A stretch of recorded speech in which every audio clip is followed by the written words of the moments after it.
ତୋରି ଉପରେ ସବୁ ଛାଡ଼ିଦେ, ଦେଖିବୁ ସବୁ ଠିକ ହେଇଯିବ।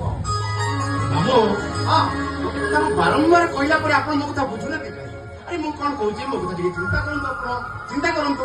ଆରେ କଣ ଚିନ୍ତା କରିବି? ତୋ ମା ପେଟରେ ଥିଲାବେଳୁ ତୋ କଥା ମୁଁ ଚିନ୍ତା କରୁଛି, ଅବିକା କଣ ଚିନ୍ତା କରିବି? ଓହୋ ଚିନ୍ତା କରୁଛନ୍ତି ଯଦି ମୋ କଥା ବୁଝୁନାହାନ୍ତି କାହିଁକି ଆପଣ? ବୁଝନ୍ତୁ ଟିକେ କଣ ମୁଁ କହୁଛି କଣ ମୋ କଥା ବୁଝନ୍ତୁ। ଆରେ ମୋର କଣ ବାକି ରହିଲା ବୁଝିବାକୁ ତୁ କହୁନୁ? ଆରେ ମତେ 60 କବିଲା ସଂସାରକୁ ବୁଝି ବୁଝି ମୁଁ ଆସିଯାଇଛି। ମୋ କଥା ମା ବାହା ହେଇ ପଡ। ଆରେ ଝିଅ ଗୋଟିଏ ଚାଉଳରେ ଗଢ଼ା ଭଲ ଘର ଏମିତି